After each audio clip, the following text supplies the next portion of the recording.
Doutor, o senhor afirma que oclusão, dor orofacial e DTM podem ter relações estreitas com problemas oclusais. A ciência diz o contrário e recomenda, inclusive, não se realizar nenhuma terapia oclusal para tratar a dor orofacial.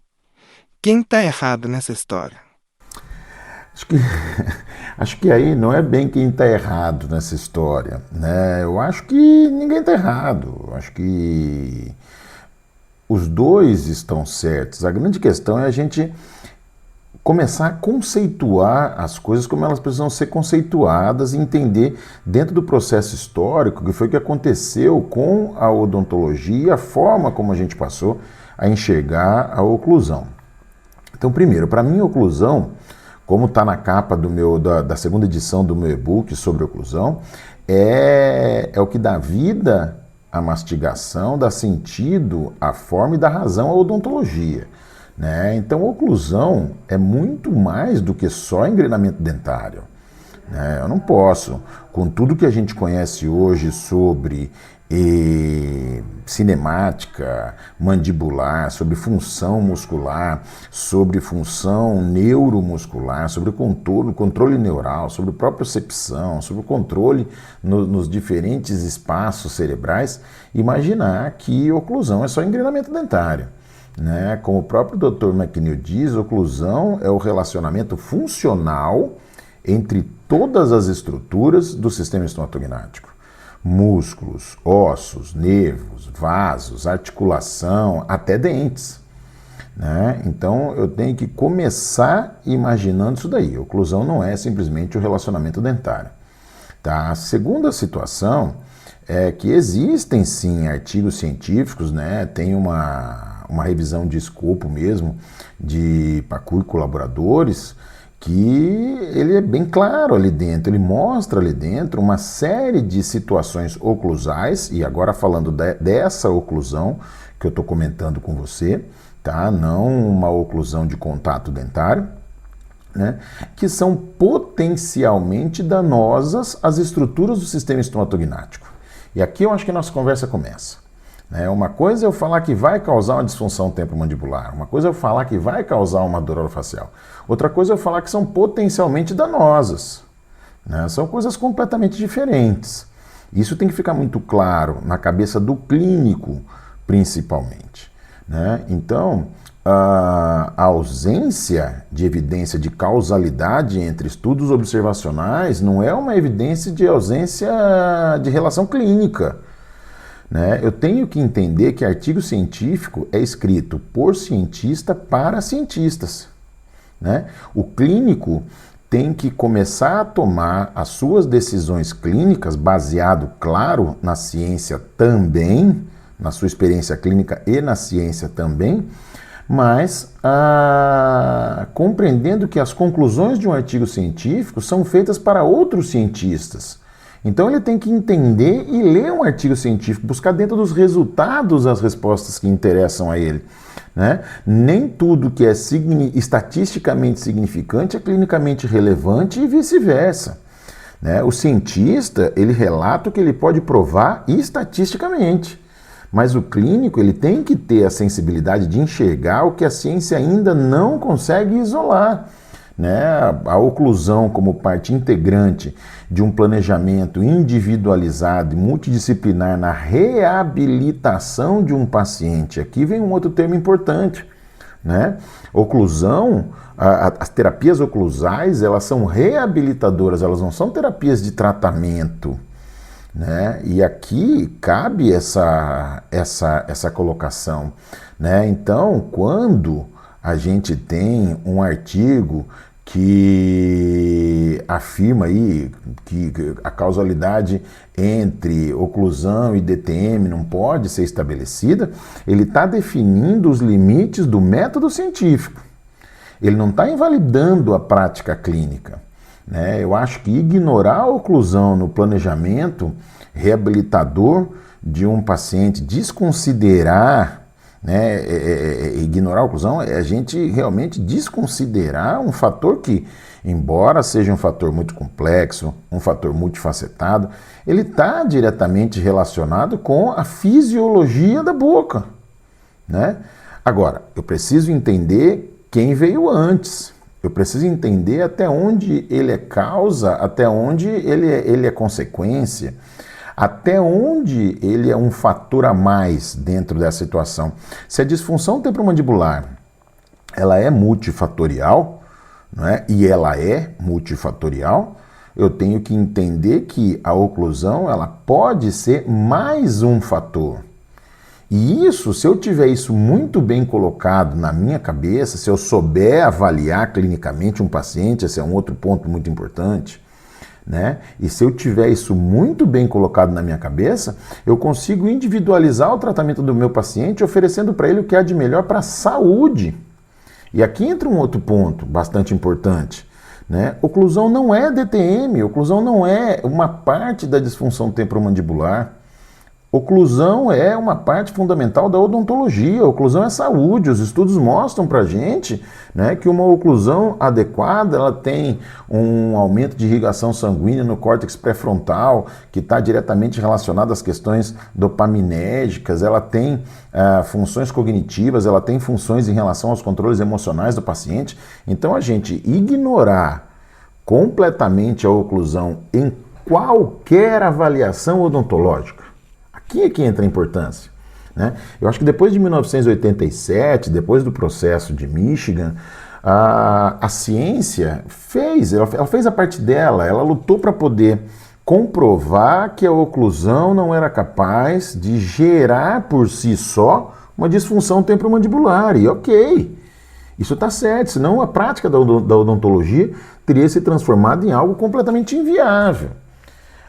Agora, o que foi feito depois disso, se abandonar completamente a avaliação oclusal de um paciente como sendo uma avaliação funcional e não uma avaliação estática, isso causa uma série de danos.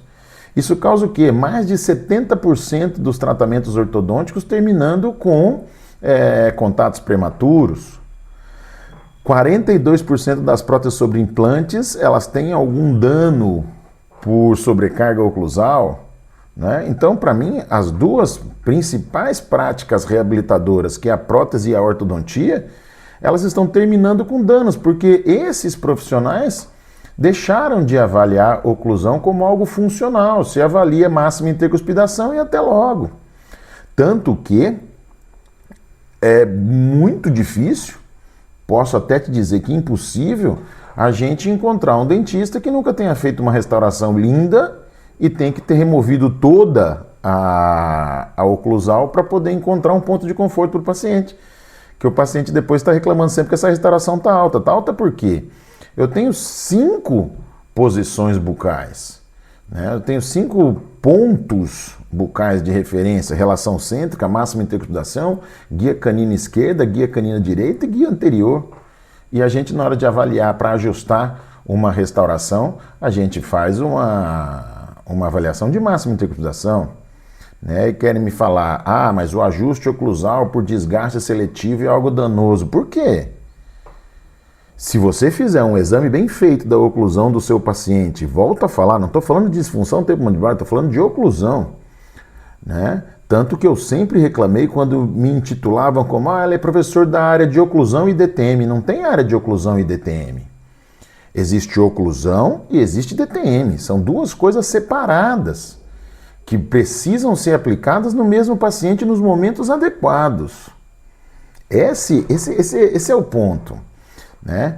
Então, quando se fala de ajuste oclusal por desgaste seletivo e ter se criminalizado o ajuste oclusal por desgaste seletivo, me soa estranho por que nós podemos fazer desgastes de esmalte para fazer uma faceta e não podemos fazer desgaste de esmalte para reabilitar uma oclusão quando ele é bem indicado.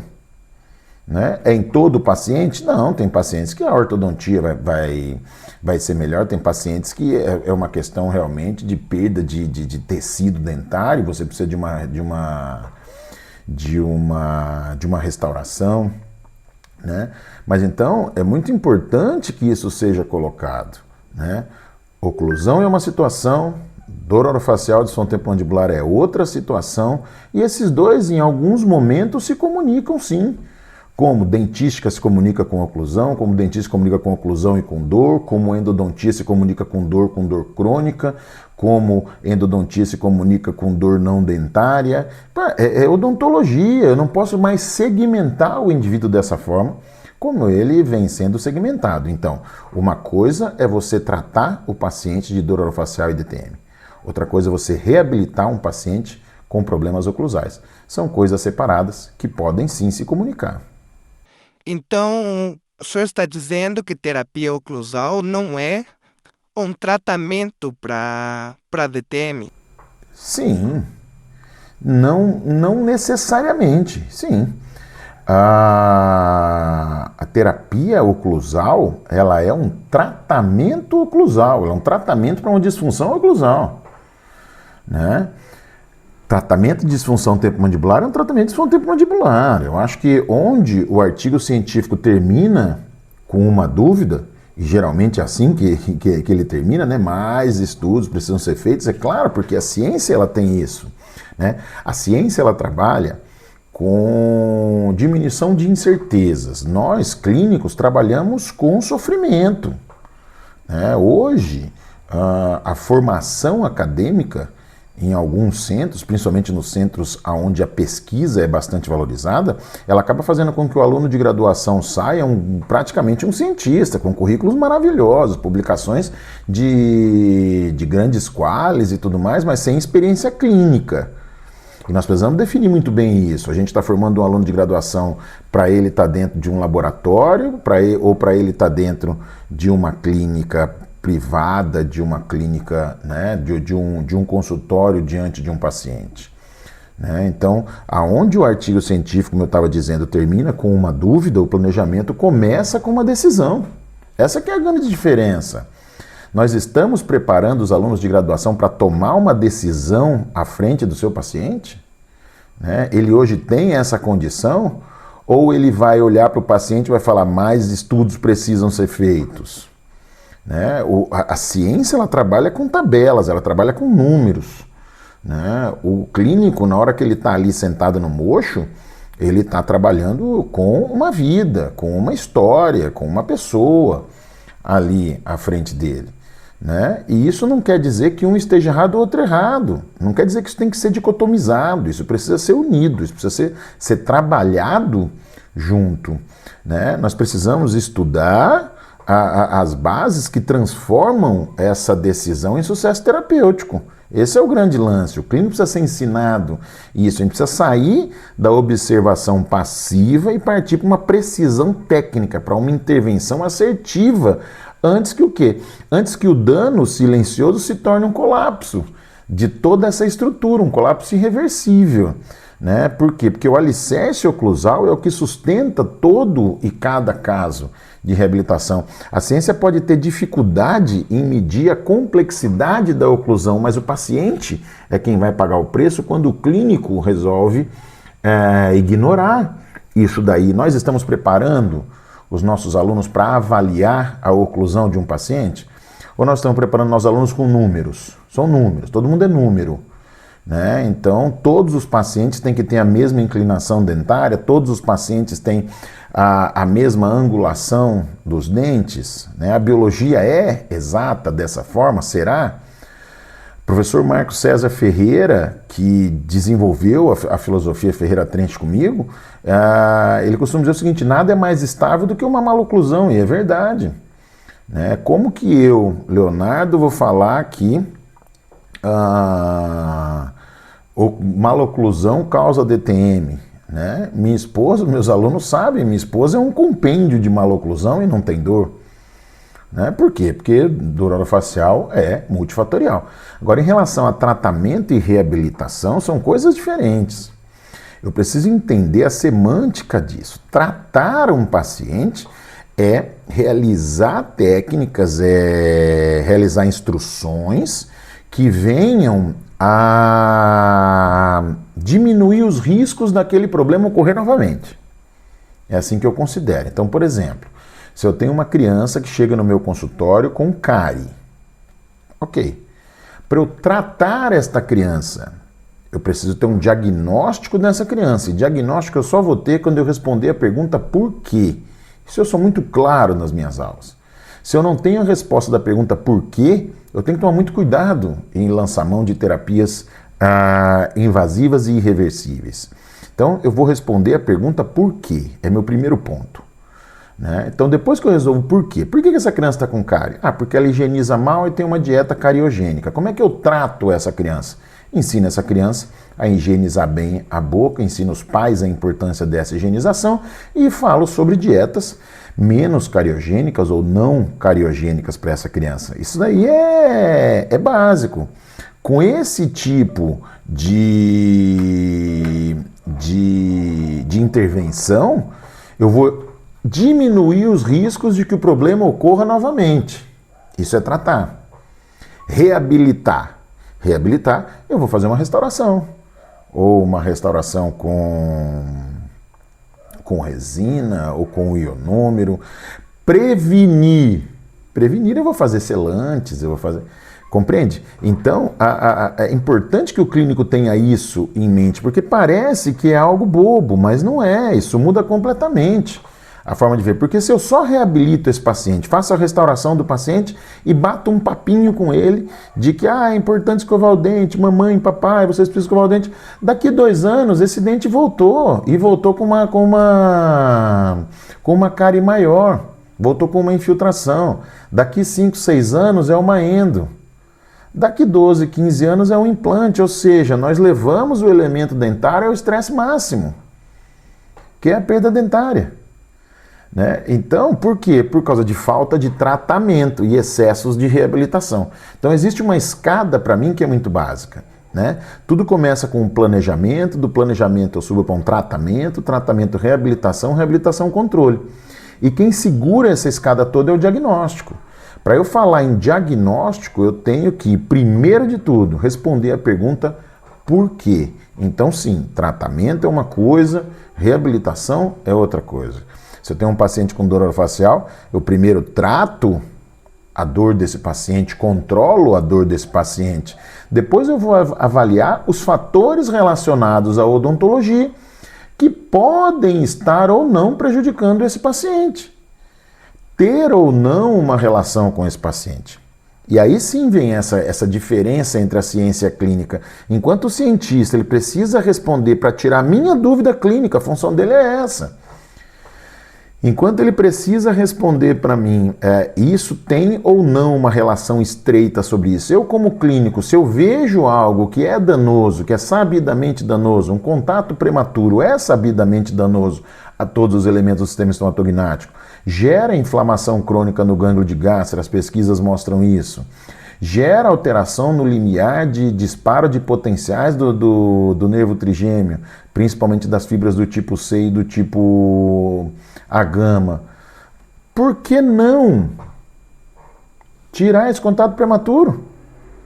Volto a repetir, não para tratar o paciente, para reabilitar, devolver a habilidade da boca realizar a sua função sem que para isso ela gere danos. São coisas completamente diferentes, que precisa com urgência ser separado. Isso foi separado lá em 2003, quando foi criada a especialidade. Mas as pessoas insistem em juntar isso de novo.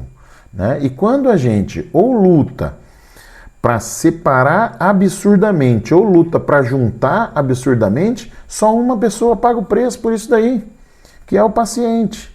Né? O clínico fica perdido e o paciente fica completamente desolado e sofrendo. E aí começa a acontecer o quê?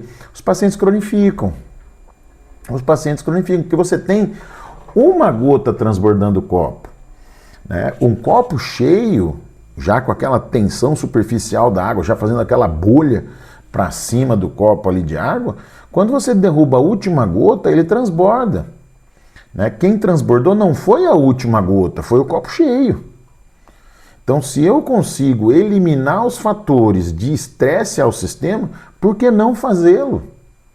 O que eu não posso é ter isso como terapia, falar que eu vou tratar, como prevenção, falar que eu vou prevenir uma disfunção temporomandibular ajustando uma oclusão.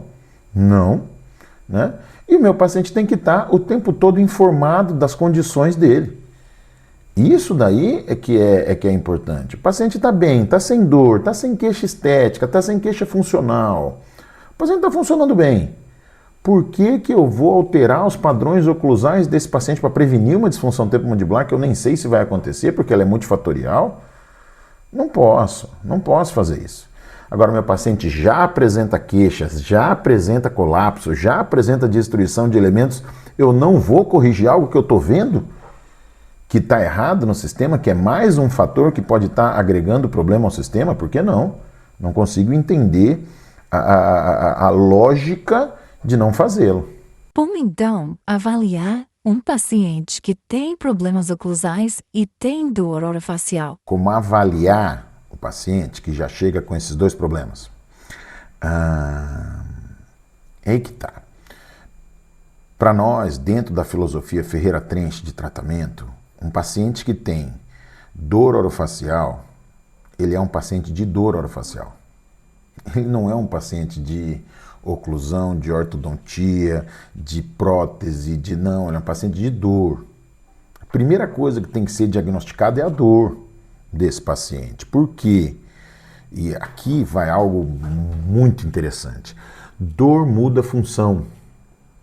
Se dor muda função, eu não posso avaliar a função de um paciente com dor. Como que eu vou pegar, por exemplo, um paciente com trismo no pterigoideu lateral do lado esquerdo? Fatalmente ele vai ter uma desoclusão do lado direito, ou então um excesso de contato em canino do lado direito, uma desoclusão do lado esquerdo e um excesso de oclusão do lado direito. Ele vai ter alteração da dinâmica da boca.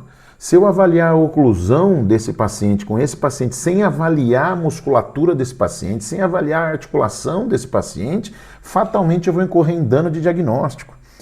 E se a minha parede que sustenta aquela escada toda que eu falei na última resposta, se essa parede não está boa, a escada não vai estar, o tratamento vai falhar. É por isso que a gente vê aí pacientes que você faz uma prótese e a prótese quebra, você faz uma prótese e a prótese quebra. Mas por que essa prótese está quebrando? Por que essa restauração está quebrando? Qual dentista que está me ouvindo agora que nunca teve um caso onde ele fez uma incisal de um incisivo central e vive caindo? Por que a gente não se pergunta se o dente que estava na boca não ficou bem, por que o meu vai ficar? Então, se eu não diagnostico a posição mandibular corretamente, se eu não tiro o paciente do quadro de dor, se eu não respondo o porquê, eu não posso avaliar esse paciente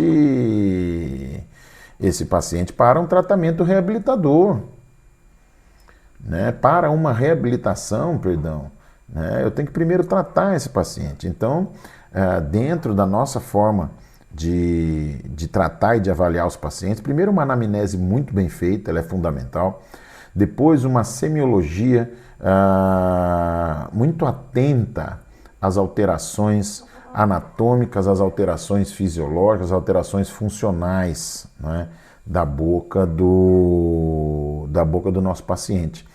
Então eu preciso avaliar palpação muscular, dinâmica de abertura, dinâmica de lateralidade, presença de dor articular, de dor pós-articular, de dor na região pós retrodiscal, né, pré-auricular.